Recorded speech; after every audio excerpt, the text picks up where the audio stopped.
Imagine if your sneakers could double as time machines, not ones that take you back to the 80s, but ones that slow down the ticking clock inside your cells.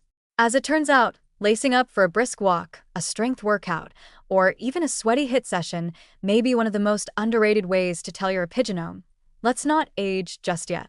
That's right, exercise doesn't just tone your muscles or make your genes fit better.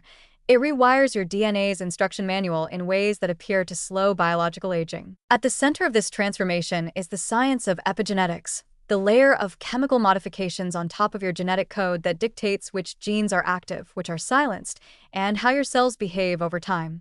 The most studied of these modifications is DNA methylation, a process that places small methyl groups onto specific parts of the genome, subtly tweaking how genes are expressed without changing the underlying genetic code. Think of it like tuning a piano. The keys are all still there, but the melody depends on how they're adjusted. So, what happens to your methylation patterns when you exercise regularly? Apparently, quite a bit. Studies have shown that both aerobic and resistance training can lead to beneficial shifts in DNA methylation, particularly in genes involved in inflammation, mitochondrial function, oxidative stress response, and even metabolic regulation. Some of these changes appear rapidly, within hours of a workout, while others accumulate over time with consistent physical activity. And unlike your gym playlist, these methylation shifts are anything but random. One study on older adults found that a 6-month resistance training program reversed age-associated methylation changes in over 180 genes, effectively nudging the epigenetic profile of aging muscle cells to more closely resemble those of younger individuals. That's not just feeling younger. That's being molecularly younger. Other research using epigenetic clocks, biological aging tools that measure patterns of DNA methylation, suggests that physically active individuals tend to have a younger biological age than sedentary peers, even when chronological age is the same. In other words, a 65-year-old who exercises regularly might have the methylation signature of someone 5 to 10 years younger.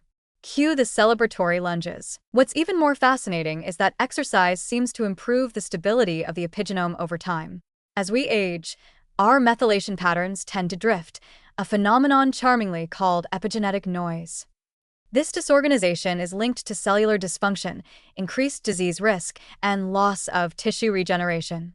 Regular physical activity appears to quiet this noise, reinforcing more youthful methylation patterns and keeping gene expression tightly regulated, like a well-rehearsed orchestra rather than a chaotic jam session. It also turns out that not all exercise is created equal in terms of epigenetic influence. High-intensity interval training, HIIT, and endurance workouts seem to have particularly robust effects on DNA methylation in skeletal muscle and blood cells, especially when it comes to genes related to mitochondrial biogenesis and inflammation control. Resistance training, meanwhile, excels at rejuvenating muscle-specific gene expression and boosting metabolic health at the cellular level. The message is clear: mix it up. Your epigenome likes variety almost as much as your playlists do. This opens up all sorts of delightful research questions. Could personalized fitness plans be tailored based on epigenetic age or methylation profiles? What happens when you combine physical activity with other longevity interventions like intermittent fasting or polyphenol-rich diets? Are there specific exercise protocols that target methylation in brain cells, potentially slowing cognitive aging?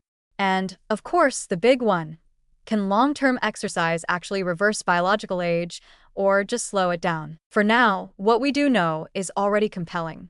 Physical activity doesn't just move your body, it moves your cellular identity closer to youth. It's as if every walk, squat, or yoga pose sends a polite memo to your DNA saying, "Please maintain regenerative function and suppress chronic inflammation." Signed, your mitochondria.